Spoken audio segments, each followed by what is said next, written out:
Good evening. Welcome to Zion's Banner. I trust the sound is okay. And it is good to hear that our sister Elizabeth is doing better tonight.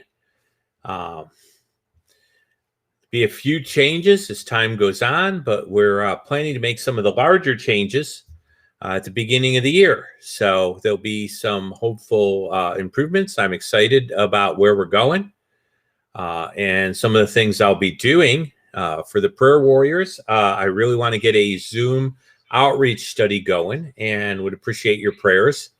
And I may end up using some of that for Hillside Sunday School. So that's where we are now. I need to do another screen share so we can get into tonight. Now, tonight is the last broadcast of 220. And so I'm excited by what God is going to end up doing during this next year. I trust that, even if it has a slow start, that God will do some neat things. And so let me change the screen share here to our PowerPoint screen share. There we go. There we go. There's the screen share. And I may try to put that up there. Good. Okay, there I am. And there is our PowerPoint. So it should be nice and visible. So we have Rivka tonight. She's here with us. Actually, that looks a little more like Amy. So she's actually here with us now that I look at the vision before me. And we're going to get started on a very interesting topic. Now, instead of dealing with this at just attacking a certain polemicist, what I want to start doing is maybe dealing more with it as a basic objection, because really what you discover is that Jewish polemicists aren't really all that clever. They borrow from each other a whole lot. And so really, you're not getting a lot of originality with Jewish polemicists.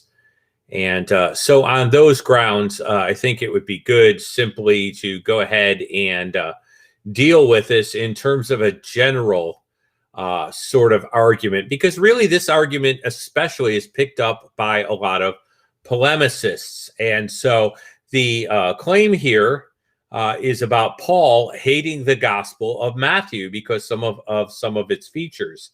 And we're going to go into why pitting Paul against Matthew is just really not very smart and really not a good tactic at all. And so we're going to end up looking at that and seeing why that is not the brightest move in the world, and why that doesn't work so well, although polemicists would think that it does. And that will give us the opportunity to look at an important argument.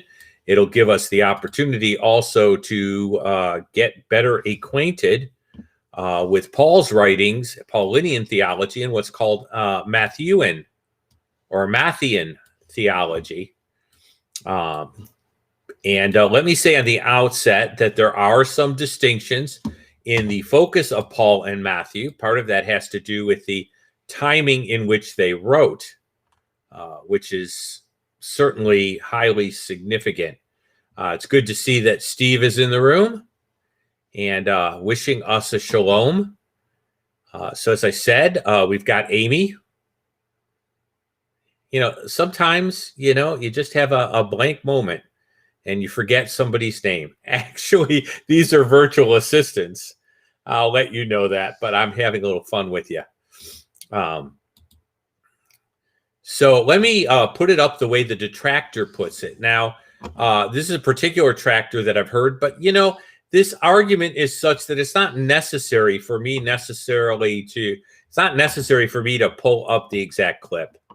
I'm just going to give you the end run of what this is about. With future changes, I should be able to put the clips up there better. But again, you could change the wording and still have the same objection. So it's not hard to find this objection and see a different wording for it. So nothing really is lost by going ahead and doing that. And so as we move on, the basic argument used by this online detractor, who you're familiar with, but who is also echoed in Jews for Judaism and other folks, is that really there are certain parts of the gospel that Paul would hate, and that Paul and Matthew really have different views on the law. Now, it is far more common now to find people beating up on Paul as far as Jewish polemics than it is to find them beating up on Matthew. This is part of the Jewish reclamation of Jesus.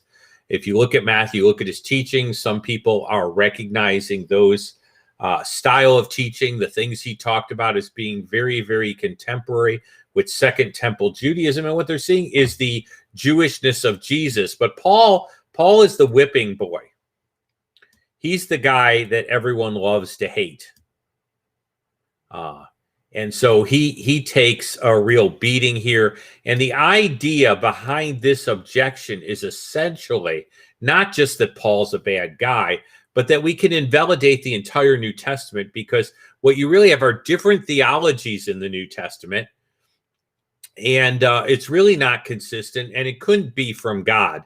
By the way, this sort of strategy is used in other ways. The idea that there are different messages or different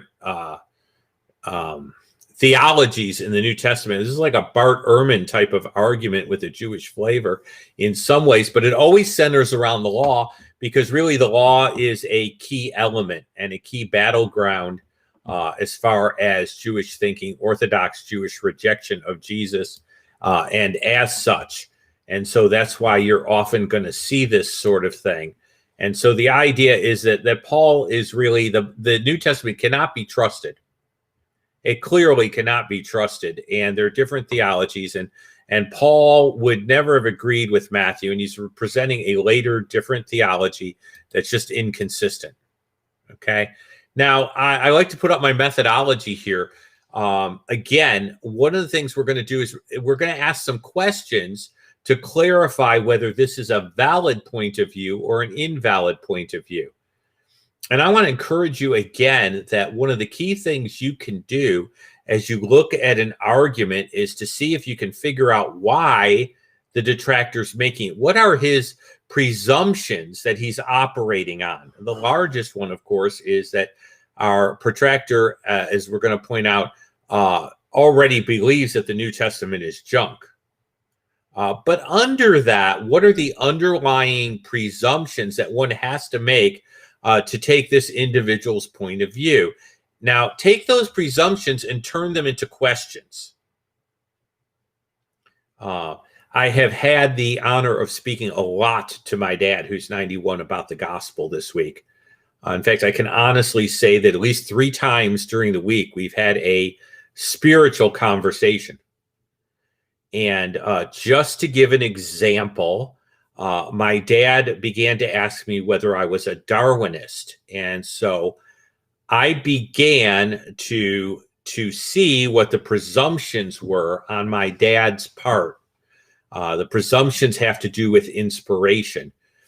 And so evolution was a way of him questioning the inspiration of whether the Bible is fully inspired. Do I believe it completely? And the presumption is that given Darwinistic evolution, there's no way that I, as a sane, rational person with strong beliefs and a love of logic, would ever hold to such a position. And so he was using evolution, and his presumption was that evolution disproved that the Bible was inerrant. Now, in the case of this gentleman, there are different presumptions. Okay. The idea that Paul would hate the Gospel of Matthew in the first place, either Paul or Matthew's gospel are literally true. So he's presuming that one of these accounts has enough truth that they can be pitted against the other account so that there's an actual contradiction. All right. Now, when we're examining this issue, if both Paul and Matthew's accounts are false, there isn't a genuine contradiction at all, because neither account is true. If I say there are purple elephants and there are unicorns, there is no contradiction there. For there to be a contradiction, there have to be two things posing as fact, both claiming to be equally true and being mutually exclusive to each other. If both statements are wrong, there is not a contradiction.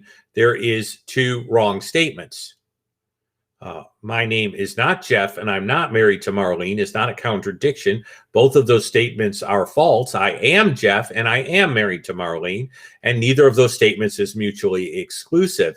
And so what you need to understand is that when a person makes a claim like that, we're going to talk about it, they are assuming, for the sake of argument, that one of the statements is true and in direct conflict with the other, and thus they can invalidate something, in this case, the scriptures. And so you have to understand that for the sake of argument, he is allowing one of the statements to be true, at least temporarily, so he can make the argument that they're contradictory. Does Matthew hold a different view of the law than Paul does? I mean, the argument here presumes that Paul and Matthew have a great deal of difference in the way they view the law. Hence, they are contradictory to each other. Does Matthew have a low Christology? Now, when I say Christology, I need to define the term for you. Christology is in its most literal, rigid. If I say Christology, I'm talking about the study of Christ, but actually the doctrines around Jesus. And when I say a low Christology, that means that I believe he was less than God. To hold a very high Christology is to believe that Jesus was God come in the flesh. And so if you indeed have a low Christology regarding Jesus as sub-deity in some way, and to hold a very high Christology is to hold his deity very strongly and at the forefront. And the question is, does Matthew regard or have a view of Jesus that makes him less than fully God? Does Matthew 5:17, which is the verse that this detractor focuses on, particularly, not exclusively, but particularly, disallow Messiah from making changes in the law? Now, when you see modus tollens, it's just a certain type of argument there. We had to kind of know that. You don't really need to know that, but does that really end up being true? If I hold Matthew's gospel in high regard and hold the verse 5:17 in high regard, does that mean that Jesus, if as the Messiah or the Messiah, cannot make changes in the law or introduce new law? All right. Now, we've talked about some of these topics before, but let's put them in terms of Paul.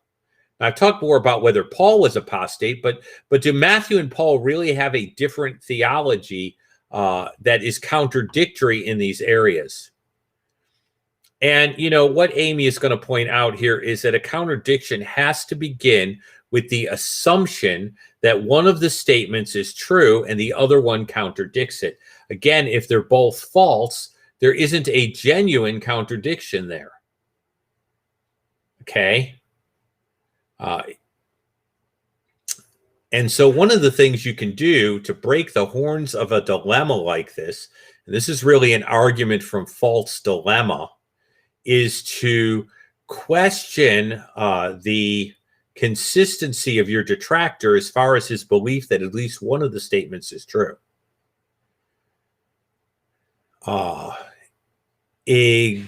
Example, I was thinking of one this morning in my conversations.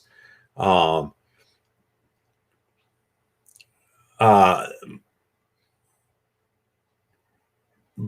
I won't pull one from there. Okay. Now, what this allows us to do is when you're dealing with somebody who is creating a false dilemma, you can question him as far as the statements he's making. Slam RN is on it. Let me post that. Modus tollens. And there's a modus tollens sort of argument. She's sticking that up there. Okay. And she should have that up there. Okay. If P, then Q, not Q, thus not P. Now, a modus potens argument works the other way. If P, then Q, Q, then P. So that's the nature of those two arguments. So there you go. A little bit of lexical help there. So a thanks out there. You don't have to use those terms. Okay, but you do need to understand that if someone says to me, makes a statement that, if Genesis 1:1 is true, then this verse is obviously false, then I can ask them, well, do you believe Genesis 1:1? Well, no, I don't. Do you believe the other verse? No, I don't. Then why are you saying there's a contradiction? You don't believe any verse, so obviously you don't see a contradiction because you regard both statements as false. Which statement would you like to accept as true? And then we can discuss whether there is a contradiction. The question that I'm going to get to this. This is a worth shower. I do have to let you know who Marcion is. Marcion's thinking was declared heresy. He believed that essentially there was so much difference in the Old and New Testament that you had God and you had what was called the demiurge, who was a lesser deity. And he wanted to throw out the Hebrew scriptures, believing that they painted a picture of a different God. No, but that's what some of your detractors would say Christianity is, that Christianity is Marcionistic. Okay, and I have to admit that some views held about the law within Christianity approach or are affected by that whole argument. But a genuine biblical faith would not be Marcionistic at all. So did Marcion ignite it? No. I think what ignited it was the freedom given in Acts 15 and in certain other places related to the Gentiles and how Jews were to deal with the law. And I think that's what ignited it. The understanding of the place of the law and how the law functions for believers and who the final authority is probably had more to do with it. So that is a really great question. And I'm glad it got answered. But do question your detractor and point out that there really is no contradiction if both statements are false, because a contradiction would assume that you have two statements both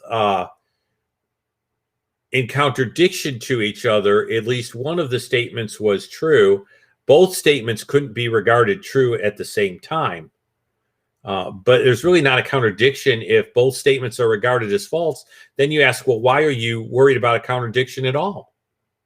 You regard both statements as false, then you can't invalidate them on the basis of a contradiction because both statements aren't contradictory if neither statement is really true. Untrue statements can contradict each other. True statements can't be in contradiction because of the law of non-contradiction.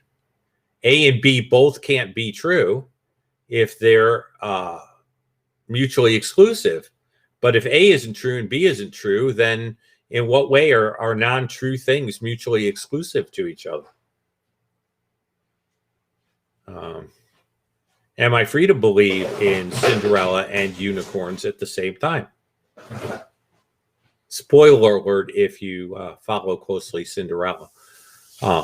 Let's move on. Always question the presumptions. Now, there's an inferred point here. This is a jab at Paul, as I said.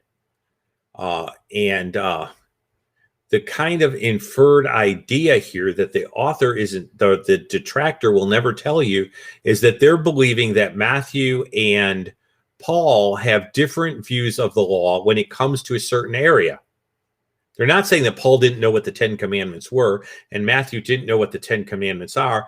They believe that when it comes to the permanence and inspiration of the law, that's where Paul differs from Matthew. So that's what they would regard as the difference. Most of them don't believe that Paul didn't think there was a law or that it wasn't given at Sinai. Most people don't think that Matthew believed that there was no law. What they're arguing about is the permanence of the law and the inspiration of the law. So the argument settles around Matthew 5:17, which is where Jesus said, I came not to destroy the law. Let me turn to it. And we'll kind of get to the nitty gritty of what's going on here.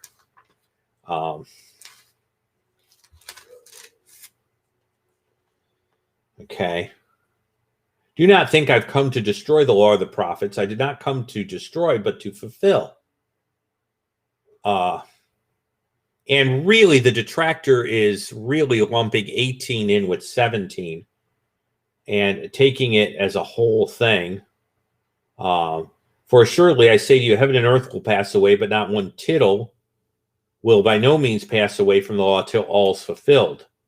And really, this particular detractor actually goes far enough to actually go to 19. Whoever breaks one of the least of these commandments and teaches men to do so will be called least in the kingdom of heaven. But whoever does and teaches them, he will be called great in the kingdom of heaven.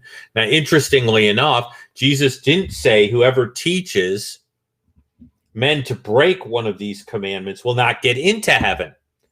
So that's kind of interesting there. The detractor doesn't spend a lot of time with that. But it's that section of Scripture that really is the focus of this. Some will stop earlier, some will stop later. But what this has to do with is the permanence of the law, which is what the detractor is deeply concerned about, and the inspiration. So I created a chart. Look at that. And that chart should be up there any minute. What are Paul and Matthew's general views? Now, I'm going to be repeating verses here, okay? But I want to make some points here. Does Matthew believe that Jesus is talking about the law never ever changing? Okay, well, no. Jesus is talking about his purpose. Do not think I came to destroy the law. Matthew is not making a comment about how long the law will last or whether it will look the same way in the Messianic kingdom. So Matthew doesn't necessarily state that the law will forever remain unchanged to begin with. Now, if you go to the other verses, you'll notice until statements there. Okay? When you go to 20, we're going to end up, looking at these. 18, by no means will pass away until all is fulfilled. So Matthew regards the possibility that there is an until to the law, which also stresses that the law is regarded as temporary or could be regarded as temporary by Matthew. I would say is regarded. What does Paul say about its permanence? Therefore, the law was a tutor to bring us to Christ that we might be justified by faith. Matthew's view of the law is not this unchangeable thing in the statements that he is making about the law. Okay? Because there's an until and there's a statement about what Jesus came to do. But there's no statement about the law remaining in the same form. Does Jesus regard the law as inspired? Well, yeah. The law and the prophets until all is fulfilled. In his statement about heaven, he believes that the law is actually inspired. Now, the claim is that maybe Paul doesn't, but Paul does too. We know that the law is spiritual, but I am carnal, sold out to sin. Paul regards the law as spiritual. He doesn't regard it as unspiritual. When you take these views and you look at the section in Matthew 17, Jesus is not saying the law is not temporary. Matthew is saying that Jesus came to fulfill the law, and he was not there to destroy the law, but to fulfill it. I spent a lot of time in my dissertation discussing the term fulfill, which if you look at other places in Matthew prior to chapter 5, you discover that the word fulfill doesn't mean to restate. So Jesus did not say, do not think that I came to destroy the law and prophets, but I did not come to destroy the law and prophets, but restate them. That's not what Jesus is saying. But Matthew is not discussing the permanence of the law, and he still regards it as inspired. Now, Paul states the law is impermanent, but that doesn't contradict Jesus' statement that he came to fulfill the law. How is that contradictory? It doesn't necessarily contradict other things too, as we'll see. But on the permanence level, there's not a problem here. All right? In fact, a Douglas Moo, and I took this out of my dissertation, but I'm quoting Douglas Moo. Now, you're supposed to go back to primary sources, and I just could have mentioned Douglas Moo, but I thought that I would note that, technically the primary source, which I'm pulling the quote out of, is Moo, but I pulled Moo expounding on the right of Jesus in my dissertation. So that's why I did this. The dissertation citation is not totally correct yet because the dissertation is in the process of being published, and then it will have a full citation to it. That's where we're at. Accepted. Now it's uploaded. It's got to end up on ProQuest and certain other places. But Moo is very clear, and he makes this point that Jesus saying he also was clear that his authority involved the right not only to exposit, that means to explain the law, but to add to it, deepen it, and make demands on his people independent of the law. Given the evidence that Jesus had the right to make demands on his people independent of Torah, it would follow that Jesus considered himself having the authority to give new instruction. Now, you'll see that because I went further than Moo. So Moo's comment is there, and then given the evidence that Jesus had the right to make demands on his people independent of the Torah would follow that Jesus considered himself having the authority to give new instruction. That's out of my dissertation. Since the word Torah means instruction, it is possible to posit that Jesus believed he had the authority to give a new Torah. Moo then explains, and the citation is good for both, the law remains authoritative over the disciple Jesus only insofar as it is taken up in his teaching. Based on the evidence that there is implicit grounds for divine Torah of Messiah or messianic instruction, it carries equal weight to the revelation of Moses. Now, what I'm saying here is that Matthew regarded Jesus as having the ability to give new law and to give new meaning to old law in such a way that Jesus is not considering the Torah permanent in its present form or in the form it was given at Sinai. Just as Paul doesn't regard it as permanent in its form, the way it was given at Sinai for all time with no amendment changes or no additional law being given by Christ. They're both in full agreement with each other. And by the way, Moo's article appears in the Dictionary of Jesus and the Gospels, another excellent book for your library.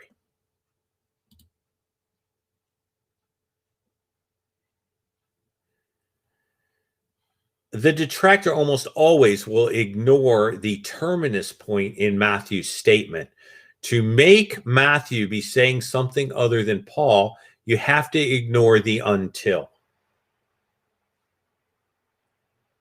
Okay, if there's no until, then one could say that Paul thought that the law would be altered or taken up under a law of Christ, but Matthew did not believe that. Therefore, they're in contradiction.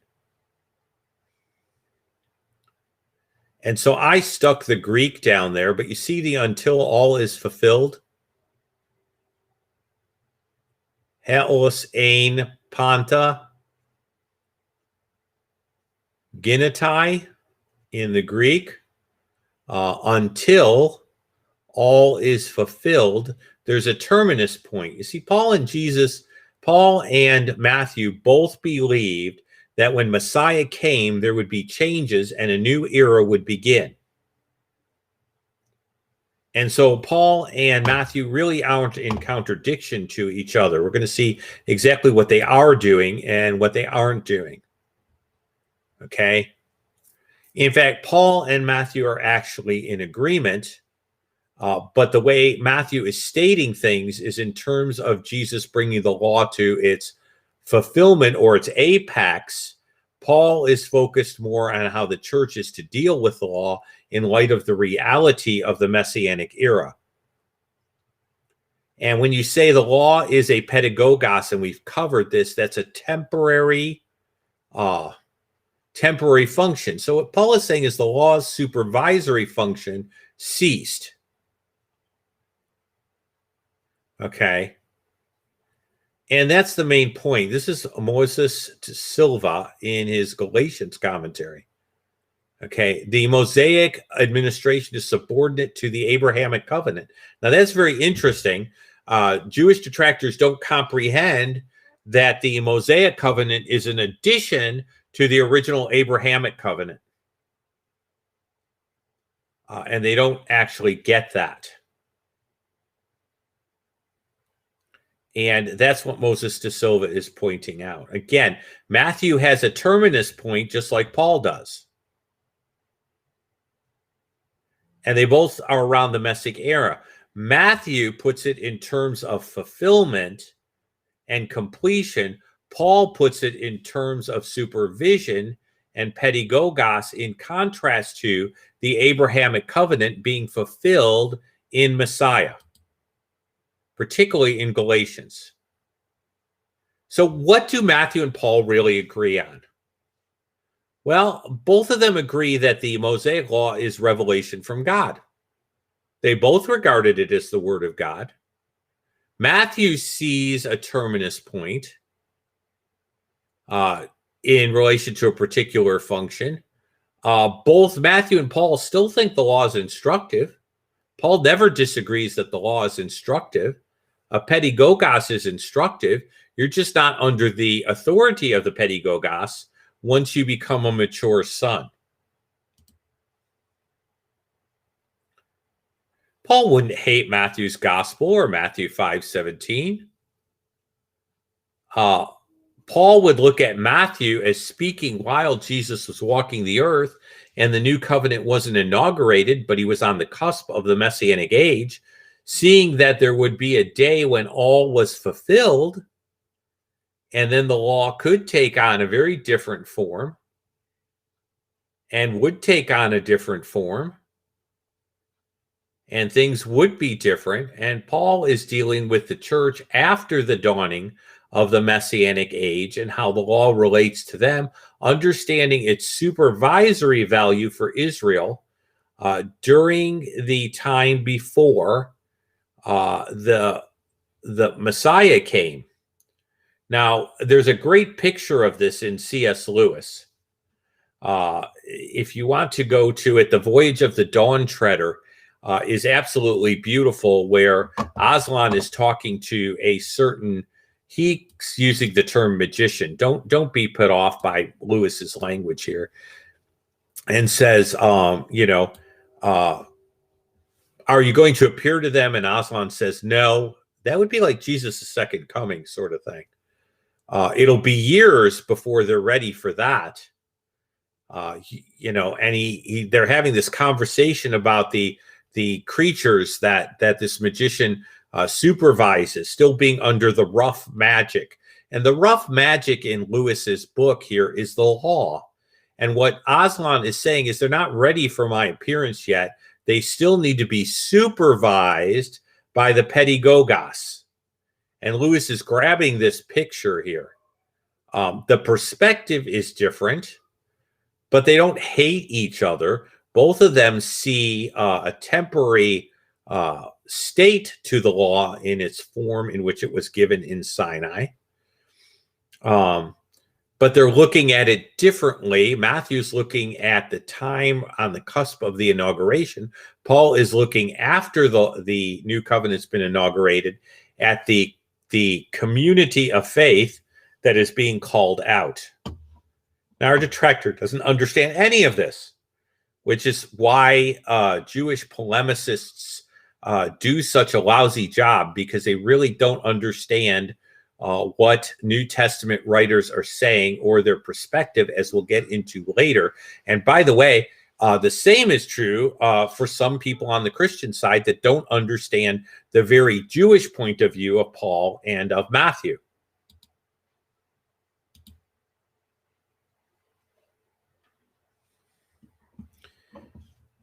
Now, some people have jumped in, and you're free to jump in. If you want to write anything in there, I'll always post it. But why does it matter how Matthew views his Jesus? I mean, whether Matthew views Jesus as God, what effect does that have on the law? I mean, it has a lot of effect on salvation, but does it have any effect on how we should view the Mosaic law at all? Does Paul's view of Jesus as God come in the flesh different from Matthew's view of Jesus as the Messiah? And would that give them a different theology of the law if they had a different view of who Jesus was related to being God in the flesh? And so that's what essentially Amy is bringing this up. She's saying, well, why does Matthew and Paul's high view of Messiah disprove the claim that Paul would hate Matthew's gospel?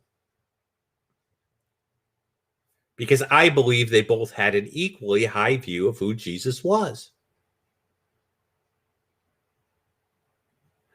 If Matthew shares a high view of Messiah, that he's God come in the flesh with Paul, then it would follow that God has the right to make amendments to his own law or even introduce a new law, because he's God. By one of the most important verses is the section in Hebrews, chapter 1, verses 1 through 3. I mean, put it on your refrigerator. Now, I know it's not going to necessarily jazz you devotionally unless you really think about it, but understand how important it is to the Hebrew audience it's being given to. Because the high Christology is where the writer of Hebrews begins, because it's that high Christology that means the new covenant is better than the old covenant. And I'm going to make me just a little bigger here. Apologies to Amy, but I'm going to get myself in there. Nah, you know what? I don't like that. I'm going to get myself out of here and let you see the PowerPoint. Why not give Amy center stage today? Therefore, we can be assured that Messiah can change the law if Messiah is God. And if Paul and Matthew both believe that, then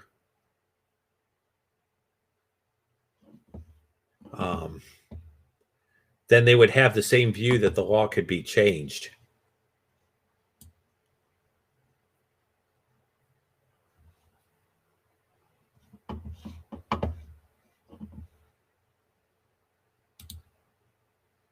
So I'm going to move here. What does Matthew really believe? Now, this is important with Muslims who will try to make the same claim that really the idea that Jesus was God, is a later development. And so is that really Matthew's view? I mean, is it Paul that invents that Jesus is deity here? I mean, does Matthew anywhere hint that he believes Jesus is God? I mean, that's almost a thing in itself, right? We could almost do our time on that. But I'm going to go to some verses in Matthew. I'm trying to figure out, there might be a way. There we go. I'm noticing that me and my sign have become one. Let's go to the Great Commission.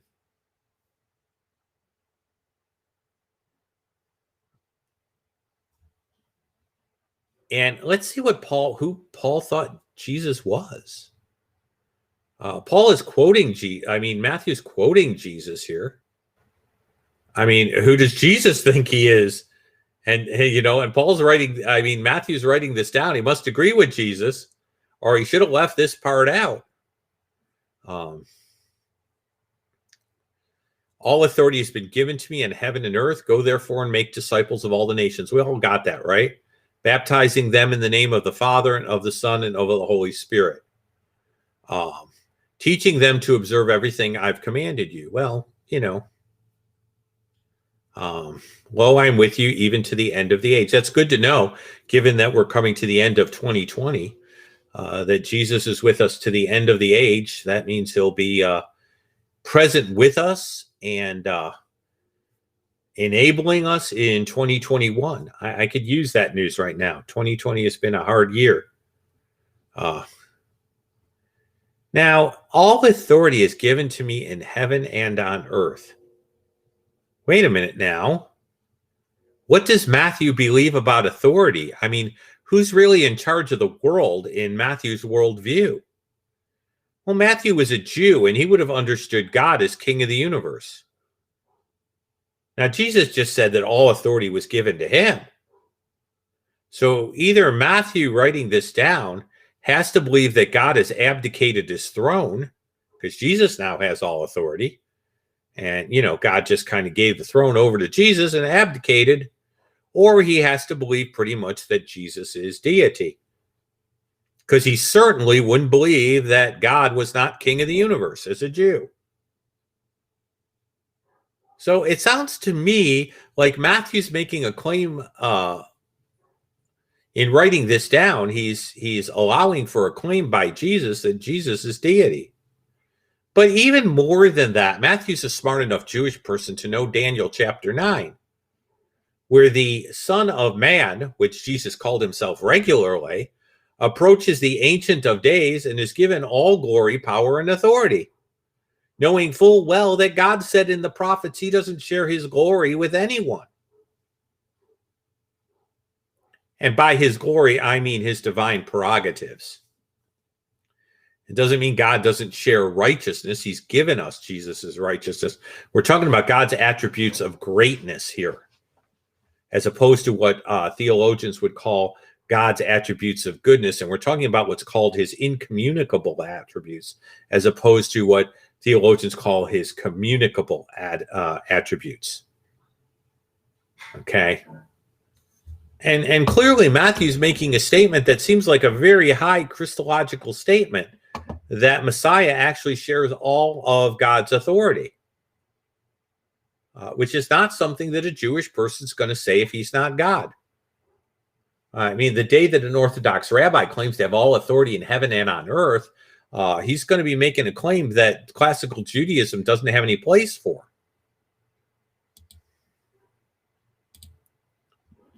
Not to ignore an important comment here, we do not believe in the doctrine of abrogation, although I had a pastor who claimed that we should. Okay. And I explained to him, we don't believe in abrogation. We believe in progressive revelation. The two are different. And so there you go. There's a very dear, comment that I really appreciate, that the Bible is not like the Quran. But it's not like the Quran because the Bible doesn't have contradictory statements. It has reconcilable statements that need to be harmonized, not contradictory statements.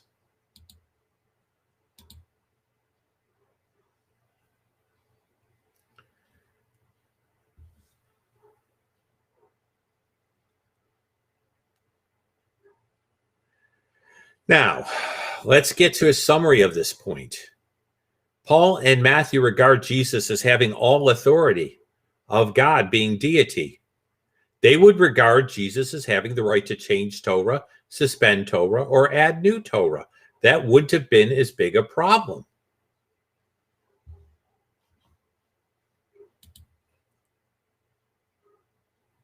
Now, what's really interesting about Jewish detractors when they use this is they don't know what they're saying. Because if Jesus is the Messiah, if we allow for that, that's playing what if. It's also a good game to play with people. And the detractor were to disprove, the detractor would have to disprove this was true. In other words, he couldn't say, well, I don't believe Jesus is the Messiah. I'd say, look, for the sake of argument, we can assume Jesus is the Messiah. If you want to disprove Jesus is the Messiah, that's another argument, and we'll have that on our second cup of coffee. Okay? The Torah being changed, and the Torah being changed is disallowed, it would assume that the rabbis would hate Matthew's statements as much as Paul would. Now, let me break this down for you. If the rabbis say the Torah can be changed, and Paul says the Torah can be changed, the only difference is when the Torah can be changed.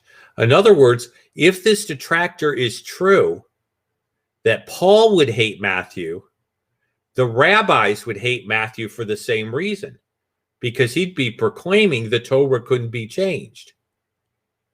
You see what I'm getting at? Paul is actually on the side of the rabbis if Jesus is the Messiah, because the rabbis allow the Torah to be changed when Messiah comes.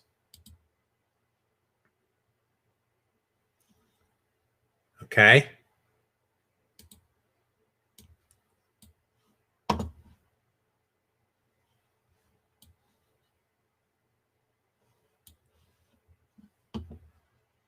In other words, what's really interesting about this is if the rabbis allow the law to be changed, then Paul is actually on their side if Jesus is the Messiah.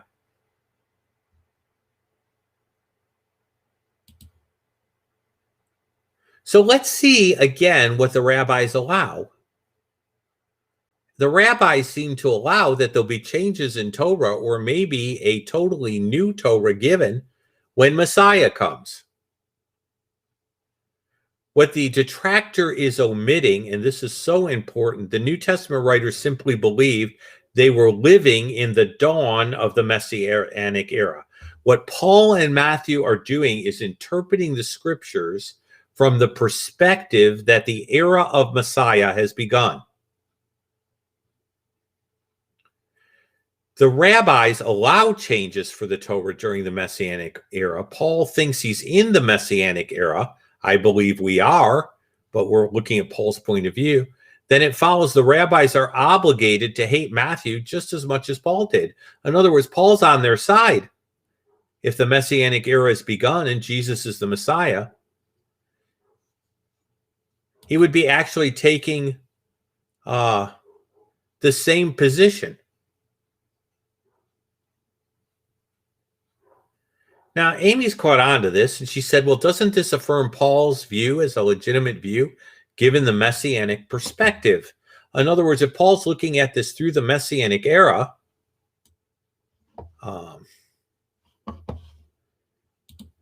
like this, and the rabbis say the Torah can change during the Messianic era, then Paul's actually on the side of the rabbis.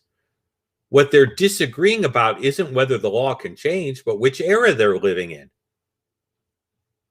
And both groups would equally have to hate Matthew. And so the rabbis can't be for Matthew's statement that the law will never pass away if they will believe it will change when Messiah comes. The only difference is Paul believes the Messiah has come and they believe he hasn't. Now, to understand this better, I quoted from W.D. Davies, The Law in the Messianic Era, and he says early Christians believed that Jesus of Nazareth was the Messiah of Jewish expectation, and that they were living in the age which had been promised by the Hebrew Scriptures.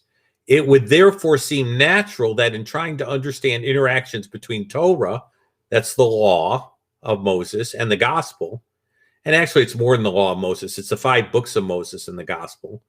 Gospel scholars would have to ask the question, what role, if any, the Torah is expected to play in the age to come? That's the term, the Olam Haba. Okay? Now, what I'm getting at here is the argument between Paul and the rabbis is not that Paul's presenting a new theology, it's that Paul believes that Jesus is the Messiah and the Messianic era has started. And the rabbis believe the Messianic era hasn't started.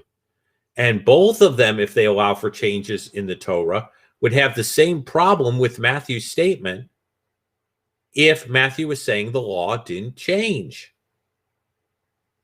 So what our detractors actually doing is validating Paul and saying, well, it's an argument over times and seasons. But he doesn't even realize that. Now, what would ever give me the idea? Keep these verses. When you're talking to a Jewish friend, you can say, look, we Christians don't believe anything about the law that is completely different than some of your own rabbis, in that we believe when Messiah comes, the law will change. The Torah will be changed. A new Torah will be given. These are things your own rabbis have, some of them have said. The only thing you don't believe is that Jesus is the Messiah, but that's for another cup of coffee later on.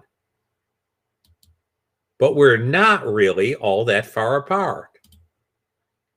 Again, this is Shapiro, the limits of orthodoxy. I've brought this up over and over again. In the time to come, all sacrifices will be annulled. But the Thanksgiving sacrifice, I'm filling that in for you, will not be annulled. Do you know what the rabbis are saying here? This is a commentary on Leviticus. Vakira Rabbah 9:7. It's literally saying that when Messiah comes, the sacrificial system will end.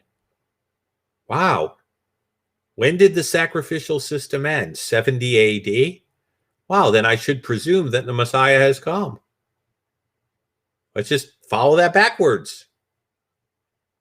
This is why the writer of Hebrews is not outside possible thinking that probably existed during his day. Now, again, we're talking about a commentary on Leviticus, so we could be talking about Mishnaic writings. So I can't say this thought was absolutely around, but I'd say that if something like the commentary on Leviticus is hinting at this, I bet the thinking was around. Well, here's a better one. This is another rabbi. He argues the Messianic days, the sacrificial system will undergo considerable alterations in according with the mindset and the conceptions that will then prevail. In other words, there are rabbis saying that when Messiah comes, the law will be changed at the very least, and that new law will be given at the most. So Paul's saying, well, the law has changed, and its function to us has changed. It's not really all that different. And Matthew's saying that not one drop, dot, or tittle will pass away from the law until all is fulfilled, is not saying anything very different than what Paul's saying.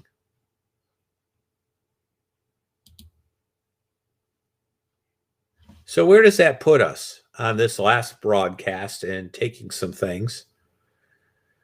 This puts us that the argument denies the New Testament while assuming statements of the New Testament are true in order to create a contradiction. This is self-defeating. Don't tell me that two statements are contradictory, neither one of them is true, so that there's no real contradiction.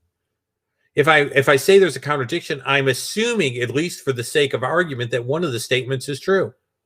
But if I don't believe either of the statements, then I'm being a little duplicitous in stating one of the statements is true. Which one then am I assuming to be true? And why am I assuming that one's true? Why do you care if there's a contradiction in a book that you consider is wrong? And if you're considering one of the statements true for the sake of argument, then what's your basis for doing that? And considering the other one wrong?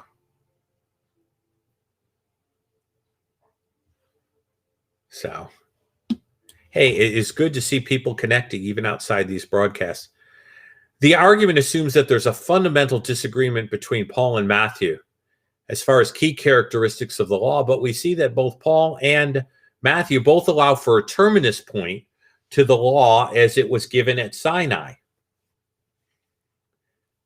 They state it very differently because of which side of the inauguration of the kingdom they're on, but they aren't saying anything directly contradictory to each other.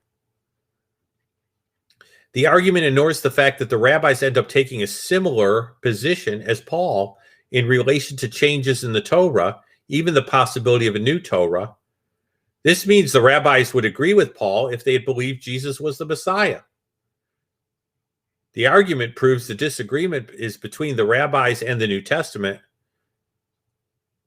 while such an argument actually does prove that there is a disagreement between the rabbis and the New Testament, and I would expect nothing else. The argument fails to discredit Paul or Matthew. It shows that Paul agrees with rabbinical thinking, at least some of it, but disagrees with the timing of the Messianic era. So what we're talking about is an argument over times and seasons, not an argument over what will happen to the law during the kingdom, per se. It actually affirms Paul's theology, but not his timing in some very key ways. And so as we wrap this up, we see that, Paul doesn't necessarily have a bone to pick with Matthew at all. Paul is not necessarily against Matthew in any way. They have different ways of stating things. Matthew is more focused on Jesus's fulfillment of prophecy and the inauguration of the kingdom. Paul is more focused on the community of faith and post the inauguration of the kingdom.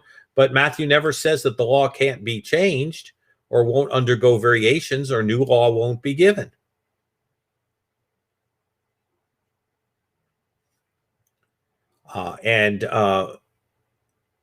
Paul is more concerned about the church and post-inauguration, and what he's trying to explain is what is the role of the law to the believer that is part of the Messianic community. They're looking at it differently, but they both allow for a terminus point to the law, and they both allow that the law is equally revelation. They both believe it has instructional value.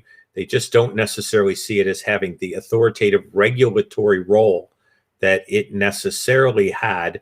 Matthew talking in terms of until all is fulfilled, Paul talking in terms of the Greek view of the pedagogos in Galatians, where they'd be familiar with it. So hopefully understand Matthew 5:17 through 19 a little better.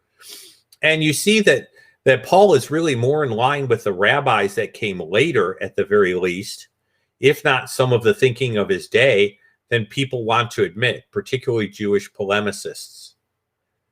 And so that is where we're at. Good that someone, I see that was interesting. Good. I hope it helped you. I saw an interesting thing. I love having Elizabeth as a moderator. I'm glad she likes moderating for me. I'm not sure one of the reasons she gave, but I'm equally happy. So that works for me. The future holds possibly StreamYard and 2 monitors, and there are a lot of things happening. And also trying to figure out how I'm going to start an outreach Bible study on Zoom covering Messianic prophecy. It may be possible to teach some of that same material. So if that's a vote for yes, let me know. That can be done through Facebook, email, or on Patreon. As the year comes to a close and I close my books, I'm going to ask Nate. Can I ask Nate? I don't see a blue wrench, but that's okay. I'm not into, yeah, there's a blue wrench there. Thank you. That's actually wonderful. CPM will be looking over accounts at the end of the year, and Patreon just likes us and likes to know what we're doing. So that's absolutely wonderful. Thank you, Nate. It's a good way. We here on the ground floor. That was an interesting thing. If you're interested, it might be cool for me to be preparing the stuff for the outreach Bible study and actually go through it before I have some unsaved Jewish people and Jewish believers on. And you can be praying for that. That makes an additional study, but I want to get the word out on Facebook and I'm going to be doing some calling through database and stuff, and see if I can reach out, even in this COVID-y type of world, to unsaved Jewish people and Jewish believers. So,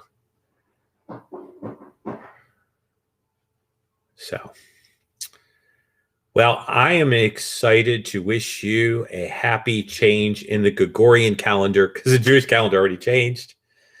Stay safe. Take care. And I will see you on the other side of 2020. Blessings and salutations. That sounds so nice. And I am excited to start a new year with you.